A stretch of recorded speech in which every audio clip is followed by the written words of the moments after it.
Hello YouTube, we are live. Hope you're keeping well. Welcome back to another episode of Walking with Common Sense. I'm your host Johnny, as always, joined by my co-host Marlo. He'll be making an appearance very soon, I imagine. It is another beautiful Monday afternoon here in sunny Northern Ireland. There he is. Davey, Carl, Victor, good to see you. It's good to see you in some of the regulars already. So, yeah, we'll get started. This is episode 69, I believe, of the Walking with Common Sense live stream. And the title of today's walk is I Am Jesus Christ, I Have Returned, Ask Me Anything. One more time, the title of today's live streamed episode of Walking with Common Sense is I Am Jesus Christ, I Have Returned, Ask Me Anything. So, as this is an Ask Me Anything episode, I just jumped into a big puddle. As this is an Ask Me Anything episode, the chat box is open. It's an open chat, meaning you don't have to be a channel member to ask me something. So, that being said, get your questions, queries, comments, concerns in the box below, and I'll try my best at giving them an answer.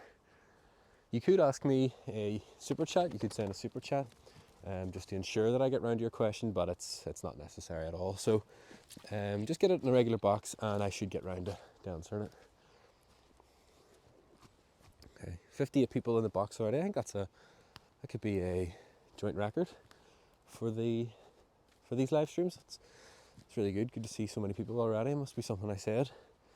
So, while you guys are getting your queries, comments, questions and concerns into the chat, I can see a few of them already in.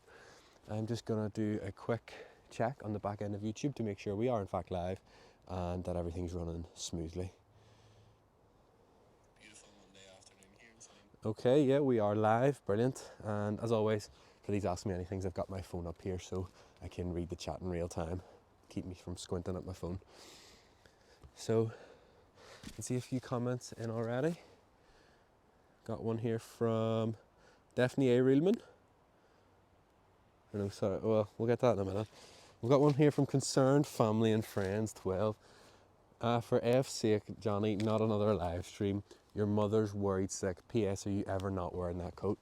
Listen, I'm a monetized creator here on this YouTube platform, and therefore I can't really be dealing with any profanity in my live stream chat. So consider yourself warned. If there's any more profanity, you're gonna have to be. There'll be a temporary block put on your account, and you'll be restricted from commenting. And on the coat, yeah, no, I do wear the coat quite often. I quite enjoy this coat. If you don't like the coat, don't buy one, and certainly don't wear it as much as I wear mine. So I hope that answers your question. Okay, we've got one here, as I say, from Daphne A. Reelman, who says, "Hello Jay, good to see you back again." Hello. I've noticed you've got more viewers than usual and you've only just started streaming. I know, I was just saying. I think it would be good for your new viewers if you maybe talk about yourself, example, who you are. Okay, yes, Daphne, thank you for your question. That's a good point. I should maybe talk about who I am for all my new viewers.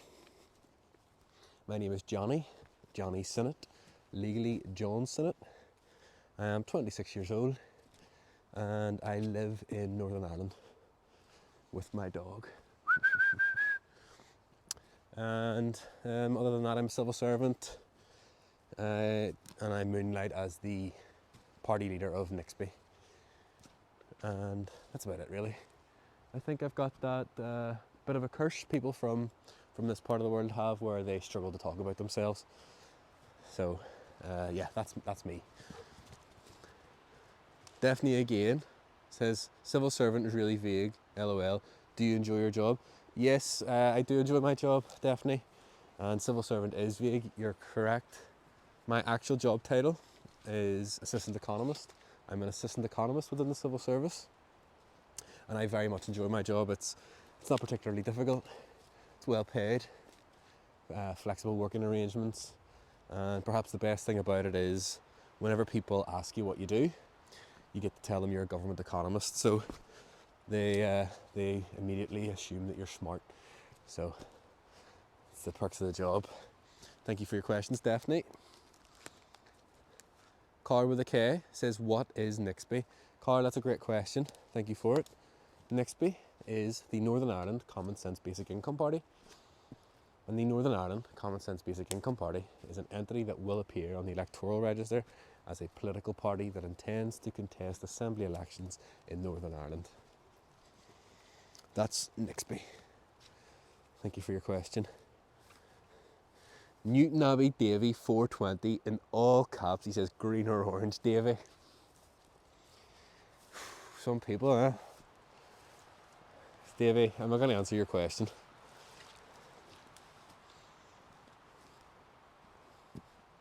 I mean, I will answer your question. We're neither, okay? NIXBY is neither green nor orange. We do have a stance on the constitutional question, the Northern Ireland question, but it's not particularly relevant right now. So, thank you, Newton Abbey Davy. Inept Ian 66 says, why do you speak about NIXBY in the future tense? It's very perceptive, Ian. Thank you for your question. I speak about NIXBY in the future tense because NIXBY, truth be told, exists solely as an idea at present. I do have an active application with the Electoral Commission to register NIXBY as an actual entity, but there's considerable back and forth, and as the Electoral Commission is comprised of civil servants, it can take a long time getting, anything from them, which is fine. As a civil servant, I completely get it. It's the nature of the beast. Newton Abbey Davy 420 again says, I apologise for the abrupt nature of my previous question. I guess the question I really wanted to ask you is, could you please elucidate the fundamental political principles upon which the bedrock of your political party stands? Davy, that's a much more nuanced question. That's a much better question. It's much more what I've come to expect from your viewership, Davy. The answer to your question is very simple. NIXBY is an amalgamation of two ideas. If you haven't already guessed those two ideas from the name of the party, those two ideas are common sense and basic income. Anybody can vote, join or stand for the party so long that they agree with those two principles. And there are no party lines outside of these two topics. With the NIXBY party, absence of party lines is the party line. And I understand that this may be slightly counterintuitive to think about when you think about a political party having no party lines, but hopefully with the correct questions I can expand on the functionality of the NIXBY party as this walk goes on. Thank you for your question, Davy. Okay, Unreal Ursula 321 says, hi Johnny, apologies if this is an obtuse question, but I don't really understand how something as common sense can be the basis of a political party. I think this will make it very easy for people to trivialise the party and the message you're trying to get across, or am I missing something? No, Ursula, you're not missing something, it's just I haven't expanded on it yet. I agree. I think common sense, a sense and recognition of shared judgment is innate to the human experience, and it would be trivial to define it. And that being said, common sense has been defined, and it's been defined as the political, economic and philosophical theory of utilising rationality and objectivity when confronted with information. One more time, common sense has been defined by the NIXBY party as the political, economic and philosophical theory of utilising rationality and objectivity when confronted with information. Of course there is a political sentiment behind the idea, Ursula. Why would you form a political party with that being half of the political philosophy of the party? If not, and without getting too wishy-washy, with the sentiment of common sense, I believe that it is a recognition and an acknowledgement of an underlying assumption, which is, at the end of the day, we're all different people. At the beginning of the day, we all had different childhood upbringings, and in the age of digital information, we now all exist within the confines of our own political echo chambers, and the information we receive is fed to us through an algorithm which has been designed to garner and maintain our attention. All these things considered, it is absolutely inevitable that we're going to hold differing opinions and different views on certain political and social issues, and it's common sense that we shouldn't hate each other for this inevitability. So that's the political sentiment behind common sense. It's a recognition that it's okay to disagree, which is perhaps something we've grown to forget over the last few years. But then again, maybe that's the philosophical sentiment behind common sense.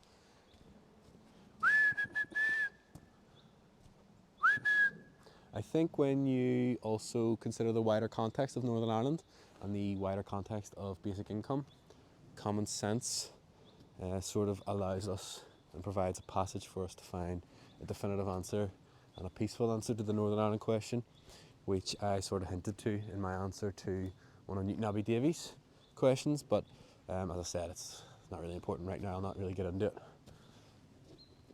There he is. So, Ursula, I hope that answers your question. Father Teresa here says, what's basic income and why is it a fundamental principle of the Nixby Party? P.S. I'm not sure what that person's problem is. I quite like your coat. Thank you, Father Teresa. That's very nice of you. What is basic income? Why is it a fundamental principle of the party? That is a slightly more difficult question to answer relative to the previous questions I've been asked. If I had to put it in an encapsulating statement, I would say that basic income is the next natural and logical progression of civil, human and labour rights movements worldwide. I think it's a policy that raises some profound questions about society and the society that we would like to live in. And I think it's probably the second most important policy discussion of our time. Simultaneously, it is a policy that most people are unfamiliar with, and as a consequence, it's a policy discussion not being had. So that's why basic income is a fundamental principle of the party. Just taking a moment before I get back into the questions, just to appreciate this nature. It's absolutely beautiful. It's turned out to be a real good day. Davey says, yes, that nature is absolutely beautiful. Davey, it is, you're right, it's absolutely fantastic. One thing I would recommend the viewers of my live stream do, if you're to take anything away from my live stream today, it would be to turn the live stream off and go out and sit in nature in some peace and quiet. It's lovely. It's lovely. Thank you for your comment, Davey. Father Teresa again says, so what actually is it? Oh, sorry, Teresa, sorry, I just completely escaped me there. Basic income, what actually is it? So, just for full clarity and full transparency, basic income is a policy that has never been implemented on a nationwide or regional scale. There have been a series of trials and studies conducted in order to sort of gather data on the theoretical merits and limitations of such a policy. And the issue with these trials and studies are that they've all been slightly augmented versions of each other. So what that means is the basic income was either given in cash or it was given in tokens or vouchers in some studies. In some studies it was given sporadically throughout an economy, and in others it was given to like a close, tight-knit community. And you know, they've been given at different intervals every month or every year or in a lump sum. So as a consequence of these varying natures of these trials and studies, there's no definitive definition of basic income. But for the purposes of Nixby, basic income has been defined, and it's been defined as a fixed, regular and unconditional payment given to all citizens regardless of wealth, income or employment status. One more time, basic income has been defined by the Nixby Party as a fixed, regular and unconditional payment given to all citizens regardless of wealth, income or employment status to cover basic human needs. Apologies, I always forget that last bit, to cover basic human needs. And that's what basic income is. Teresa, sorry about that. But thank you for your question. Bing! Okay, we've got our first super chat of the day. That's brilliant. Father Teresa, again with the super chat, thank you so much, the £5. Really appreciate you. She says, or he says rather, Father Teresa, when I said what actually is it, I meant your coat, not basic income. That being said, I think I'm getting my head around it. is basic income essentially like universal credit, but everyone gets it and you don't lose it if you work?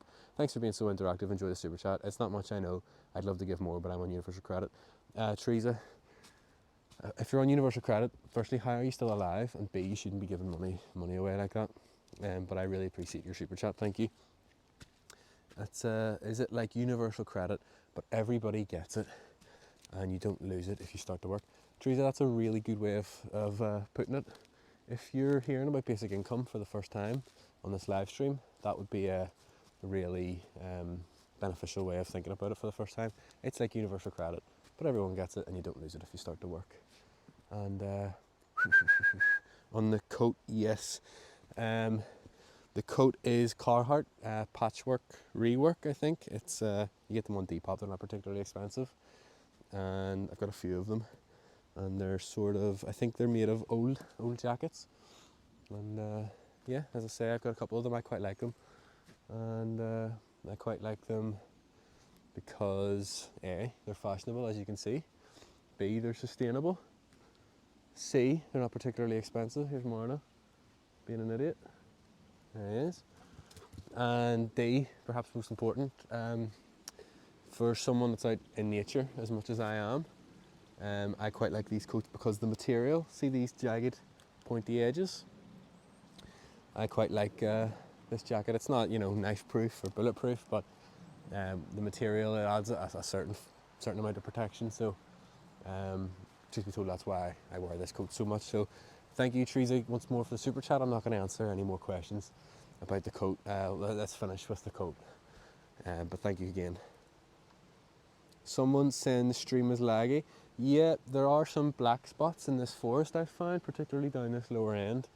It can lose a bit of signal. So if you're watching and it sort of cuts out, bear with it, and I will be back once I get a signal again. Or if not, you can listen to my recommendation and go out and sit in nature. Jeffrey Diddleson says, "Hey Johnny, sitting here chilling with my niece, really enjoying the stream." Jeffrey, thanks for the support, appreciate you. Newton Abbey Davy 420 again says, "Sorry if this is another stupid question, but how do the principles of common sense align to the principles of basic income and vice versa?" Davy, that's not a stupid question. In fact, I'd say that's quite an intelligent question. How do the principles of basic income align to the principles of common sense and vice versa? I think if you remember back to the party definition of common sense, I'll not recite it again, but it mentions how it's an economic theory as well as a political and philosophical theory. Common sense economics is a macroeconomic theory that purports that societal development and economic progression should be measured using human-oriented metrics such as the air quality, marital rates, home ownership rates, small business per capita, divorce rates, suicide rates, prescription medication per capita, things like that. These human-oriented metrics should be what we use to measure our well-being, as opposed to legacy metrics such as GDP or GVA in Northern Ireland, and labour force statistics such as the employment rate and unemployment rate. Those metrics are good, but they've sort of become increasingly limited in reflecting our well-being. And I think if we adjudicated our success using these human-oriented metrics, it would help to align the political and economic incentives of our politicians and our government. So that's bringing it back to your question. I think if we were to measure our well-being using these human-oriented metrics, then a policy like basic income would very quickly become common sense. So thank you for your question, Davey. Really appreciate that. It's a good question. Bing, we've got another super chat here. -£3 from Malone Road Andrew. Thank you for the super chat, Andrew, I guess. He says, "It's like universal credit, but everyone gets it." Yeah, right. And how do you think we'd ever be able to afford that? Everything is just fine the way it is. Universal credit works just fine. Okay, so how do we afford it? That's a really, it's a really based rebuttal. How do we afford a basic income? Fortunately, however, it's not a rebuttal that I or any other NIXB affiliated individual would have to answer in any great detail. And the reason for that is that in the short to medium term, NIXB advocates for reform of the non-specific basic income, which means we don't give a nominal amount as to what the basic income should be. And we don't do this directly to avoid that question of paying for it. We do it more so to stimulate conversation on the non-monetary benefits of basic income and the different forms of basic income that exist, because basic income can be structured and implemented in such a way that promotes specific economic, environmental and social outcomes. So that's why we advocate for reform of non-specific basic income, to sort of just stimulate that conversation. And it's just convenient that it means we don't have to answer how to pay for it, because if we said basic income should be X amount every month, it would be very easy to say this will cost X per year. How do you pay for that? And maybe I have more credibility than most people when saying this as a government economist, but basic income is 100% affordable. It's 100% within our means of paying for it. So, excuse me, I hope that answers your question, Andrew. Bing! Oh, another super chat. Malone Road Andrew again with another -3 pounds. How am I down money for this live stream? Thank you, Malone Road Andrew. He said, fair enough, be that the case, and say we can in theory pay for it. Surely then no one will go to work. P.S. That mullet's brutal. Thanks, Andrew, once more for interacting with the stream. Surely then no one would go to work. Maybe that's the case. Maybe if everyone had their basic human needs met, maybe no one would go to work. But I put it to you, however, that universal credit, which you seem to love so much and think works just fine, I think when you consider what universal credit is, that actually creates that problem that you're accusing basic income of creating. Where if I'm on universal credit, I'm a service user of universal credit. If I go to work, I understand that I forego a certain portion of my payment, and to me there lies an actual financial disincentive, and a basic income would remove that financial disincentive, because you know that foundational income that you receive isn't linked to your employment, so you can go to work and not forgo that payment. Malone Road Andrew. And I think also a basic income set at an appropriate amount would help to create what has been sort of termed as a voluntary economy, which is an economy where people choose to engage with the labour market. People choose to exchange their labour rather than being goaded into exchanging their labour in order to meet their, basic human needs, ultimately to survive. And that's sort of what I meant earlier with my answer to Teresa, I think it was, who, when I said that basic income raises some pretty profound questions about society and the society that we would like to live in. And that's sort of what I was hinting at. But listen, for you, Andrew, and people like you who think everything's just fine, that's great. You just continue to think that, and continue to have your interactions with universal credit, which I'm sure you've had plenty of, Malone Road Andrew. So thank you for your question, and once more thank you for interacting with the stream, I guess. Bogus Bob says, hi, trade unionist here. I was unaware of basic income until now. My question is, why aren't labour unions all over this? It's an easily understood singular policy that provides a guaranteed amount of economic leverage / wage bargaining power to the worker, so that they may have a higher propensity to object to their often cruel, unfulfilling, dehumanising labour conditions. Yeah, look, Bob, to answer your question, I don't know. I don't know why labour unions aren't absolutely all over basic income. You're right, it does increase your propensity to object. It does increase your propensity to strike, and object to these horrible working conditions a lot of people work under. And if you think about it, a basic income set at an appropriate amount would enable people to strike indefinitely. So if you think back to the big strikes of the 70s and 80s in Thatcher's Britain or whatever, the coal miner strikes, would they have turned out differently if their basic needs were met and that their survival wasn't directly linked to their employer? I think so, but it's impossible to tell, I guess. I wish I had a better answer to your question, Bob. But the truthful answer is I have no idea why trade unions aren't all over it. Maybe it's because they're like everyone else and they don't know what the policy is. They're unfamiliar with it. Or maybe if you're more cynical, you might think that they're not supportive of it because it makes them slightly redundant if everyone had a basic income. But we're trying not to be cynical out here. So, yes. Mean and Tested 319 says, wouldn't a more reasonable and targeted method of solving this whole poverty thing be to raise minimum wage? Would that not be common sense? LOL. Mean and Tested, thank you for your question. That is another very reasonable rebuttal to basic income. It's a reasonable alternative.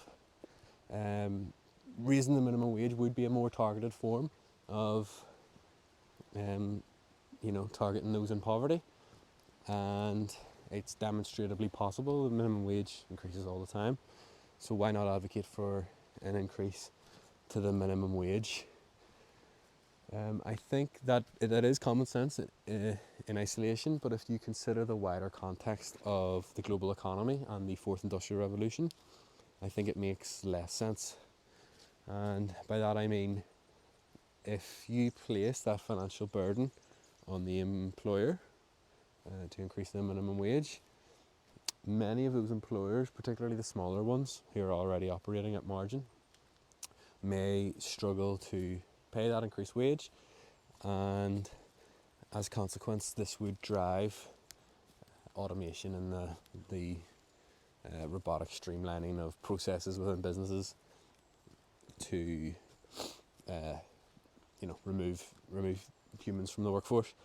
And in a world where we increase the minimum wage to a certain extent that did alleviate poverty, then yes, these jobs would be higher paid, but there would be a lot less of them because there'd be a lot more self-checkouts, and particularly with artificial intelligence now, like a lot of customer service jobs and things, would be there'd be more of an incentive to automate them, is what I'm saying. So minimum wage is a reasonable alternative, but when you think it out a bit more in the wider context of the external market forces, it sort of makes less sense. But thank you for your question, Mean and Tested.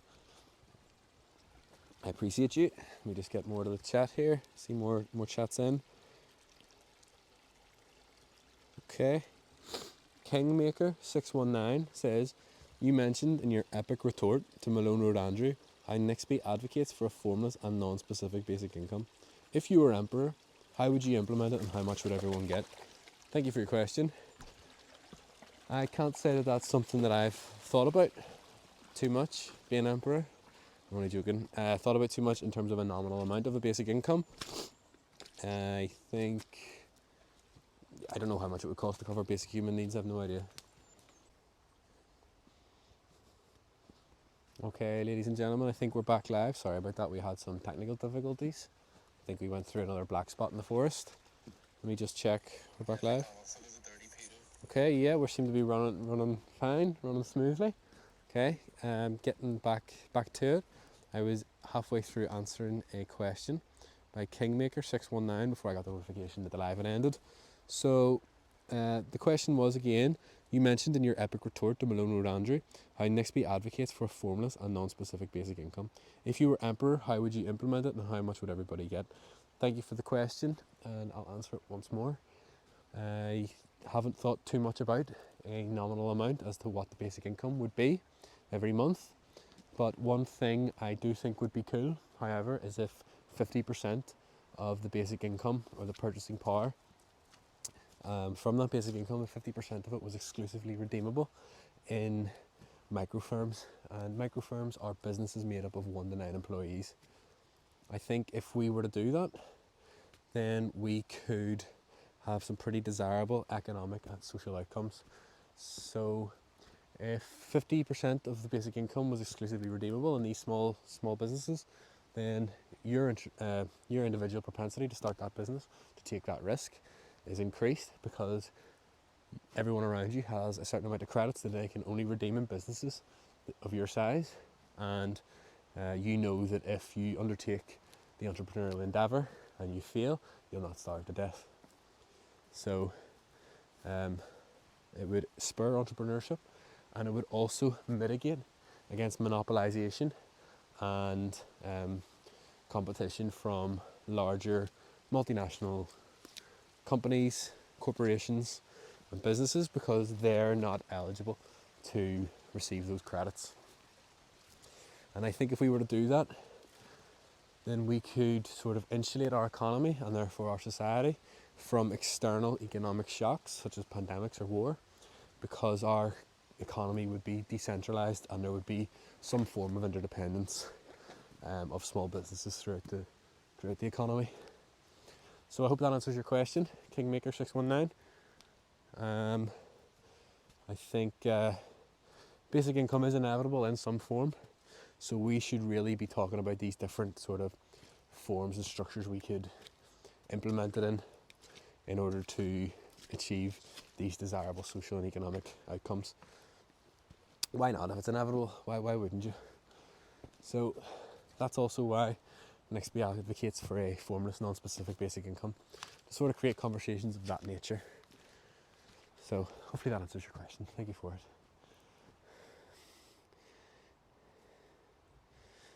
Bing. Okay, we've got another super chat here. £18 from Pattern Recognizer 69420. Thank you so much. Usually I wouldn't read a comment this long, but for the £18, of course, I guess I sort of have to. Pattern Recognizer 69420 with a comment saying, "Hey Johnny, good to see another episode of the live stream. I agree with you on the inevitability of something like a basic income /CBDC/SCS. I think in the context of this live stream, Pattern Recognizer 69420 is referring to a central bank digital currency or a social credit score with the CBDC SCS.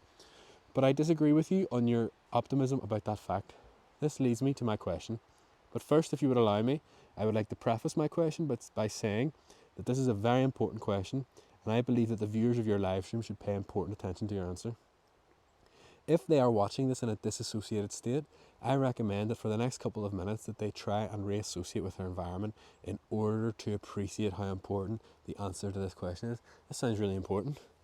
He says, "My question is, how can you so cheerily advocate for a policy that will grant the government so much control over its populace? Before you answer, I would like to provide some context in the form of 3 points. During COVID, the Canadian government shut down or froze the bank accounts of truck drivers who were protesting Pattern Recognizer 69420. There's certain words I can't really say as a monetized creator on the YouTube platform. Just I wouldn't want to risk my monetization, so I can't say that word. Sorry, I'll just start that again. Point number 1. During COVID, the Canadian government shut down or froze the bank accounts of truck drivers who were protesting mandates. They also targeted and shut down the bank accounts of people who donated to the protesters. Number 2, Russell Brand. My God, that guy, where's this going? Russell Brand got deplatformed/demonetized from a platform because he was vocal about his distaste for mandates and certain pharmaceutical companies. This was done at the behest of the UK government. I didn't know that. Number 3, the UK government is actively trying to change the legal definition of civil disobedience to include acts of peaceful protest. You may disagree with Russell Brand, and you may disagree with the truck protesters, and you may also very righteously point out that none of these apply to Northern Ireland. I would hate to be called a conspiracy theorist, but I believe the precedent has therefore been set for liberal democracies worldwide. In a post-automation world, where most people are dependent on their basic income to survive, the ability to withhold payment therefore grants the government an extreme amount of power. I suppose it does. If some dystopic, tyrannical government were to ever take power, God, I really hope that never happens. If some dystopic, tyrannical government were ever to take power, in order to force compliance, they may choose to withhold your basic income if you are bold. Observable history suggests that under these conditions of extreme civil obedience, bad stuff starts to happen, like Jenna. Again, I can't really say certain words, just don't want to risk my status as a monetized creator here on the YouTube platform. Sorry, I'll just start that again. Observable history suggests that under these conditions of extreme civil obedience, bad stuff starts to happen, like which weirdly we're all sort of witnessing right now and can't and are not doing very much about it. Anyway, sorry, I can get off topic sometimes. Back to my question. How can you so cheerily advocate for a policy that grants the government so much power over its populace? P.S. For anyone who's stuck on the whole paying for it thing, I recommend that everyone read Real Honest Money by James McComiskey. The book is more of a critique on the current system, demonstrating the fundamental flaws with fractional reserve banking, brackets, which is the current system. The book also provides a common sense alternative to existing arrangements, which includes a basic income, brackets, and how it would be theoretically financed.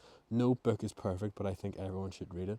Thank you for your question, Pattern Recognizer 69420. I'm unfamiliar with that book, but I'll add it to my list. Going back to your question, how can I so cheerily advocate for a policy that would grant the government so much power over its populace? I'll answer your question as directly and as succinctly as I possibly can. The answer to that question is I can do that very, very easily. And if you remember back to the party definition of basic income is a fixed, regular and unconditional payment given to all citizens regardless of wealth, income or employment status to cover basic human needs. And the word unconditional is put there very, very purposefully.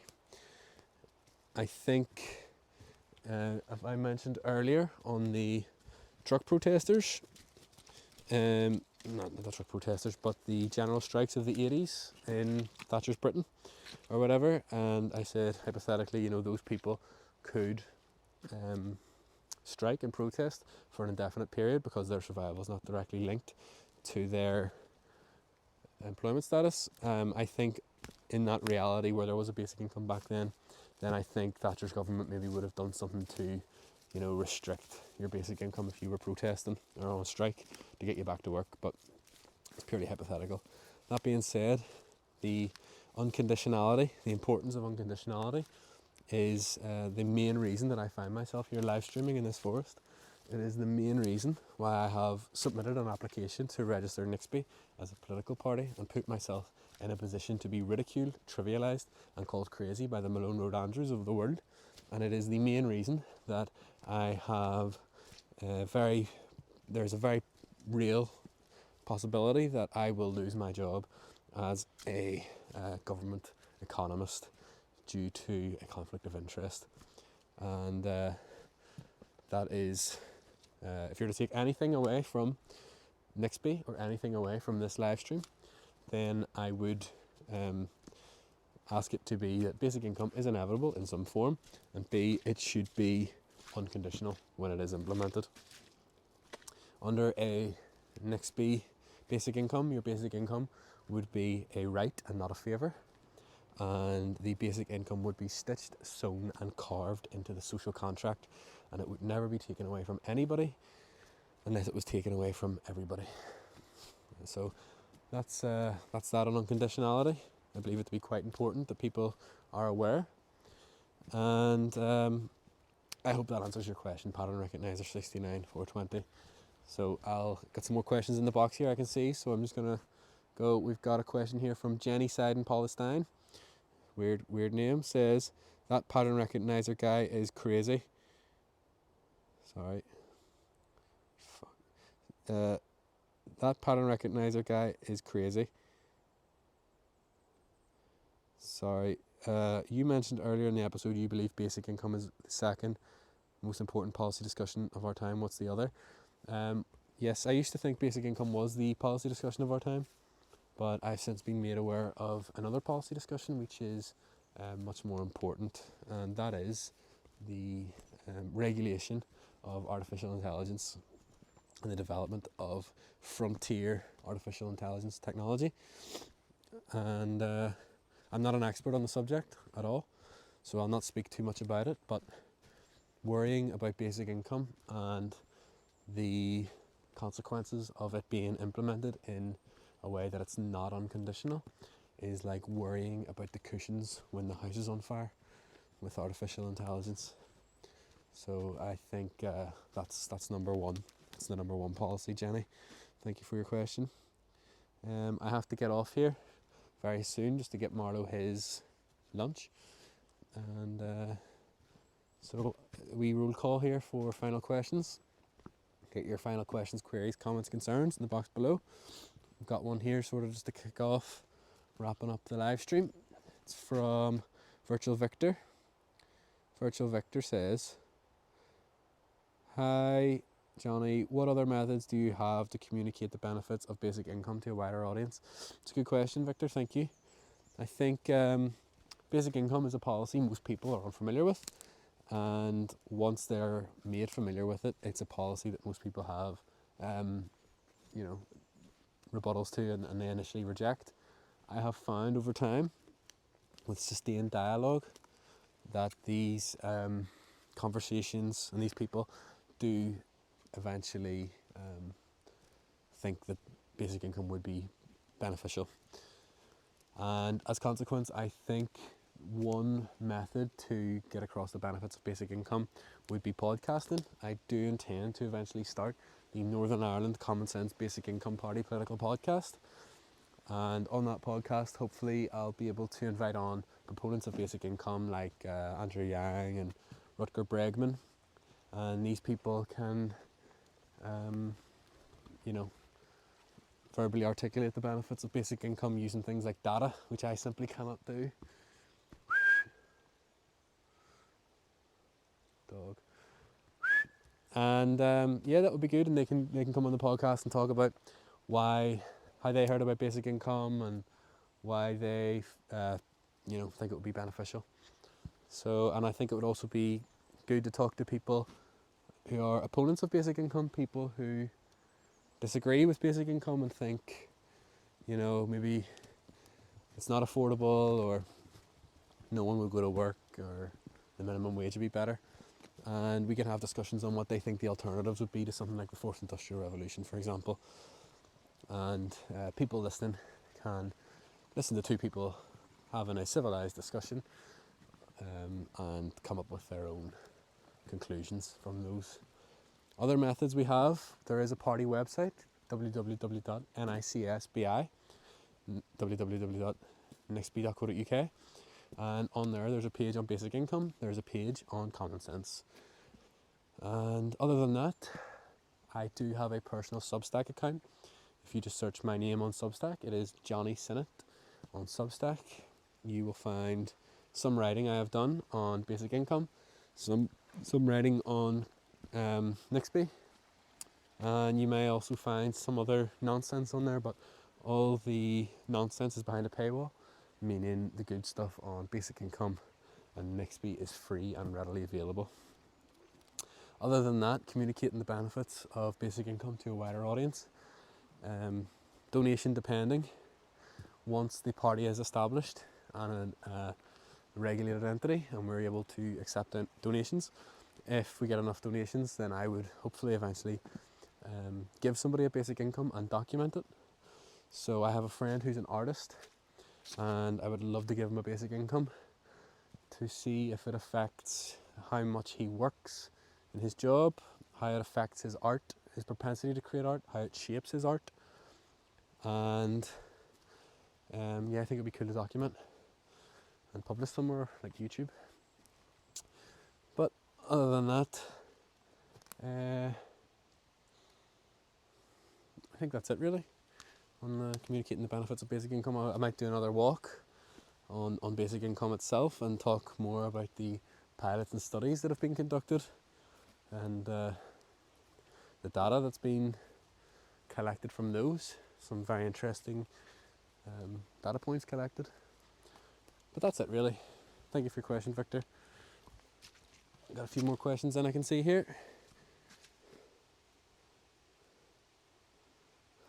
Virtual Victor again, do you think it would be of benefit to have someone on the podcast completely unfamiliar with basic income? That way someone listening who is also unaware would be able to listen to your conversation and hear your answers to the standard rebuttals. Victor, yeah, maybe that would be good to have someone on the podcast who's completely unaware of basic income. But maybe again it would be better to go on other people's podcasts and maybe have those conversations. So if you're watching this and you have a podcast or you know somebody with a podcast and would like to speak about Nixby or basic income or common sense, please just get in touch with me. My social media handles and every other link that I've spoken about today are in the comments in the description below. And if you would like to contact me, you can get me on Instagram. It's Johnny Synnott, JohnnySynnott. So thank you, Felix, or Victor. This question's from Felix. Fictitious Felix123 says, "Hi Johnny, loving the stream. My question's sort of two questions. Are there any potential coalitions or alliances you could form with existing parties that share similar values? If so, how do you intend to navigate collaboration while maintaining the distinct identity of your party? PS, I quite like the mullet." Thank you, Felix. Appreciate that. Are there any potential coalitions or alliances you could form? Yeah, of course, I'm sure there is. I don't think there are any parties in Northern Ireland that advocate vocally for a basic income, unless I'm mistaken. I'm not too tuned in, to be honest, to Northern Ireland politics. Too many scandals. But yeah, look, if there's anyone in those parties wants to advocate for common sense and basic income, then they can do that very simply by joining NXP and doing that. The second part is maintaining the identity of your party. So that probably leads on more to the functionality of the NXP party, where NXP is a platform which is plugged into the established mechanism for change, the political framework, and the identity of the NXP party is contrived of the individuals within the NXP party. NXP has no identity. It is a coalition of individuals in my eye, and the identity of the party would be derived of the individuals that make up the party. So what NXP does is creates a platform for anyone to join and simultaneously advocate for any issue, policy or cause that they feel strongly about, whilst also advocating for common sense and basic income. So I hope that answers your question. Marlo sees something? Maybe not. Got some more questions in. I'll just wrap it up here. Get Marlo home. Bing! We've got a super chat here from Newton Abbey. Davey, 420, £3. Thank you, Davey. He says, "Can I stand for NXP?" Davey, I'd love you to stand for NXP. That'd be a dream of mine. What would you stand for? What would be the issue, policy or cause that you have? You don't have to have one, but are there any particular laws you would like to change? Is there anything you would vocally advocate for whilst also advocating for common sense and basic income? What would it be? Bing! We've got another super chat here. Nubby Davy 420 again, £3 again, thank you so much. He says, "I don't know, I would just talk about how shite those up the hill are." Davy, maybe that would be the one thing that I wouldn't really allow in Nixby. Nixby is a place for new ideas rather than a place to talk about bad ideas. So that would be the one thing I wouldn't really want in the party. I think people can see how shite they are, and they don't really need to be reminded. So, bing, we've got another super chat here. Newton Aber Davy 420 again, £3 again. Davy, you're too kind. He says, "Okay, that's fair. In that case, I think I'd advocate for all the archives to be released to the Troubles to see the full extent of state involvement for full transparency." It's not a bad idea, Davy. Never heard of that before. Might be a good idea. We do have some healing to do in Northern Ireland, and maybe a key part of that may be to just release the archives, have full transparency. You're right, and see what state involvement, if any, there was. So yeah, that's a good thing to stand for. I mean, and it goes without saying, people in the party might not agree with you. They may disagree, but they wouldn't be in the party if they didn't understand that they can have their disagreements and voice their disagreements in a polite, rational, objective manner, and that's fine. Inept Ian 66 says, "Can you do a shout out for my friend Jim Alistair?" Ian, I'd love to do a shout out for your friend Jim Alistair. And what a coincidence, actually, because it would be an absolute dream of mine to have Jim Alistair on board with the NXP party. I think it would be a testament to common sense and the idea that it's okay to disagree and hold different opinions, because I disagree with the vast majority that Jim says. And I disagree with the vast majority of his stances on certain social and political issues. But that isn't to say that him and I couldn't have a rational, polite discussion on a table to try to discover why we disagree so fundamentally on these things. And say what you like about Jim. I think one thing you can't say about him is he doesn't believe what he says. he does believe what he is saying, and rightly or wrongly, that is more than can be said about a lot of these people in Northern Ireland politics, it seems to me. But it's a very low bar to set. But yeah, Jim Alistair, if you're interested, just get in touch. I'd love to have you on board. Thank you for your question, Ian. Okay, I've got some more questions here. I think this would be a good question to end on. This is from Contrived Kathy. Says, you mentioned way at the start Nixby has an answer to the Northern Ireland question. What is it? Kathy, I didn't say that. I said in the wider context of basic income in Northern Ireland, using common sense, we could find a passage to finding a definitive, peaceful answer to the Northern Ireland question. And without getting into it too much, it's very simple. Using Nixby to appeal to both sides of the political spectrum in Northern Ireland of unionists and nationalists. Nixby would advocate for a mutually beneficial policy in basic income and common sense. And the nationalists and unionists come together, and the nationalists extend a hand to unionists and say, okay, we need a basic income here, we're part of the United Kingdom, let's ask the United Kingdom to fund our basic income. And they come together, ask the United Kingdom. If the United Kingdom says no, then we'll go, okay, can we have control of our monetary policy and our economic policy? And if the United Kingdom say yes, then brilliant, we all came together, we found a definitive answer to the Northern Ireland question, we've all secured a dignified existence for each other, let's use it to build and heal whatever. And I think if the British government said no to that, then the unionists would return the favour to the nationalists who extended the hand and say, okay, we'll have a democratic vote. And in the democratic vote, it would be three options. There would be remain in the UK with no basic income. There would be appeal to the Republic of Ireland and the European Union to fund the basic income. And C, there would be a 6-county state or country, independent of the UK or Republic of Ireland, with a basic income, with diplomatic relations and economic relations with the United Kingdom, Republic of Ireland and European Union. And whatever the outcome to that democratic vote is, everybody came together to get an answer. And we can all shake hands and call it a day. And I think with the ranked choice voting, if there was three options ranked choice voting, the option that gets the least first preference votes, the remaining votes would be disseminated or distributed across the remaining two options, and that would mitigate against a Brexity sort of situation thing.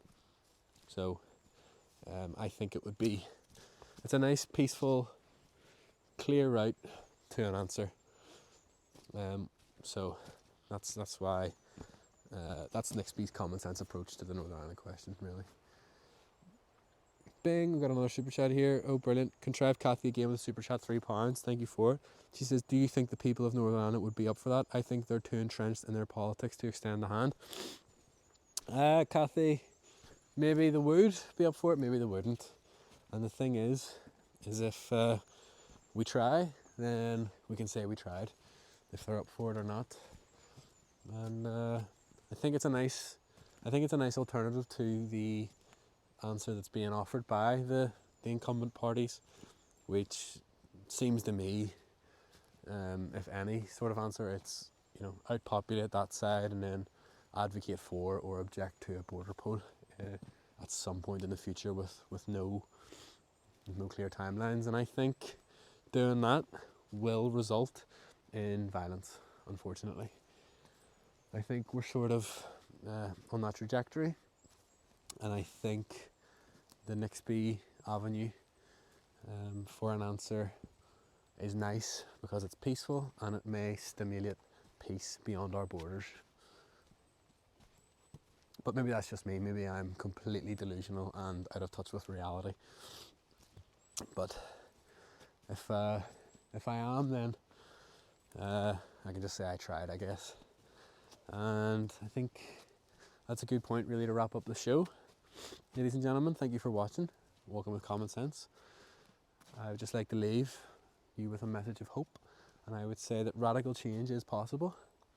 These institutions, these governments and laws were all created by humans, and they can just as easily be changed by humans. So don't let anyone ever tell you it doesn't matter. things matter much more than you could ever possibly imagine. And, you know, at the end of the day, it's nice to try, and it's nice to try to change things for the better, even if it's a fruitless endeavour. Bing! Oh, we've got another super chat here. Sorry, I was just going to wrap it up, but we've got another super chat here from Pattern Recognizer 69420. Like, I'm trying to wrap up the show here to get home, but he's given me £24. Thank you so much. That's far too kind. Pattern Recognizer 69420. It's another really long question, so I'll just read this out and then I'll have to get off. Okay.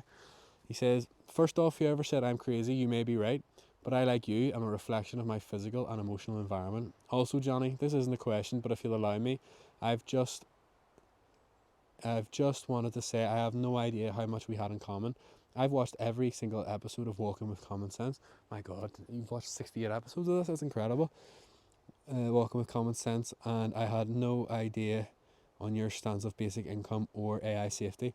I too used to think basic income was the political issue of our time, but I, like you, now believe that AI safety takes the biscuit. Okay. You stated that you're not an expert in AI safety, but fortunately I am. With AI safety, there are two fundamental issues. Number one is the alignment issue. Simply put, when you ask AI to do something or set a goal for it, like you or I, it sets a series of sub-goals in order to achieve that goal. Those in control of AI are unable to see what sub-goals the AI sets once it sets a goal. A good example of this was in the news last year. There was a robot arm controlled by a chess-playing AI. The AI was set the goal to not lose the chess game. The robot arm broke the fingers of a child it was playing because it thought it would be a quicker, more efficient way of achieving its goal. Okay. The second issue is the interpretability problem / visibility problem, which simply put means the developers of AI literally do not know how these AI have reached its conclusion. They literally do not know.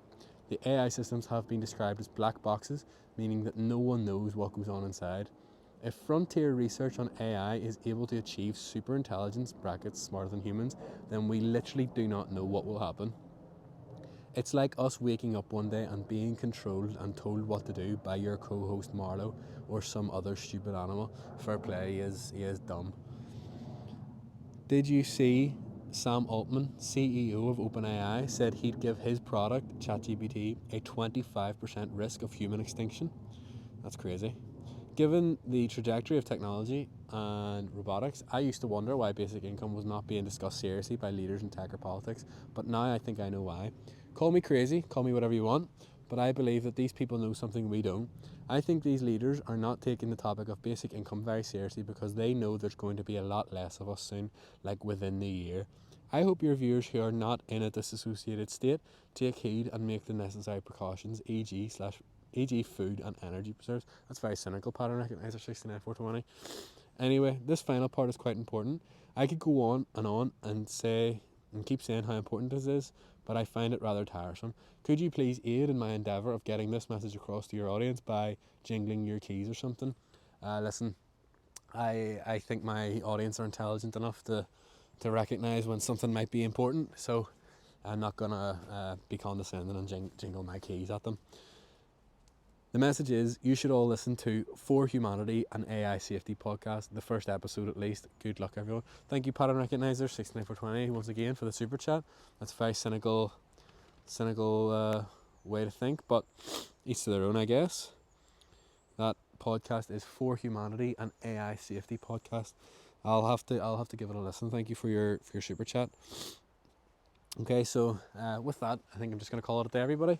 Remember to eat your vegetables and love yourself, because if you don't love yourself, then no one else will. Bing! Oh, we've got another super chat here, sorry. This super chat here, £2, thank you so much. This is from Not a Real Person 42.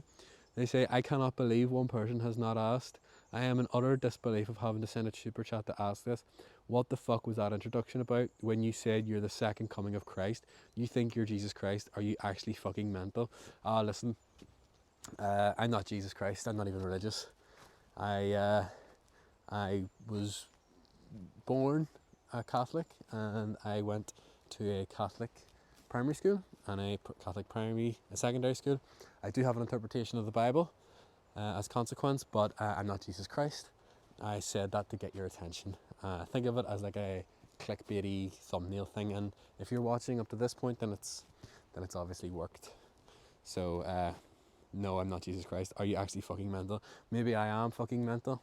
But as pattern recognizer 69420 said about himself, I am a reflection of my physical and emotional environment. So if I'm crazy, then this is all crazy too. So, yep, I'm going to leave it at that. Bing! Oh, and actually, no, I can't. We've got another super chat here from Frimtha River to the Sea. Says, what's your interpretation of the Bible? As I have to go here, I'm just going to keep it very, very quick and straightforward. My interpretation of the Bible. I think Jesus was a real person. I think he did exist. I don't, however, think that he was able to walk on water or cure the blind or anything like that. I think he was a regular person. I think that he was someone living at the time of a significant societal change, and because of the date 2,000 years ago, I think it might be something like the decriminalisation of usury. Bang, we've got another question. What is the decriminalisation of usury? Decriminalisation of usury is the legalisation of interest rates. And I think Jesus was a normal person, as I say, at that time, who recognised some patterns and said, with the legalisation of interest rates, fractional reserve banking is inevitable, and this will create large inequalities between people, and fundamentally it will lead to a boom bust cycle in an economy, and taxpayers will end up having to subsidise it every single time. And I think he was also living at a time where if someone was to state their concerns on that certain development, then they may be executed or crucified. And I think Jesus knew that, and at the time he sort of realised that he didn't care, he was going to object anyway, and if he was to be crucified, then so be it, I guess. And that's what I think Jesus was. And on the cross, I think it said, implement no rates of interest, INRI. That's my interpretation of the Bible, put simply. So, that being said, good luck everybody, and bing! Oh, we've got another super chat here. It's called, someone called Watch What Happens to Me 123. Really loved the live stream today, Johnny. See you in the next one, hopefully. I really enjoyed it too. Thank you so much, everybody, and hopefully see you all soon for another one. Goodbye.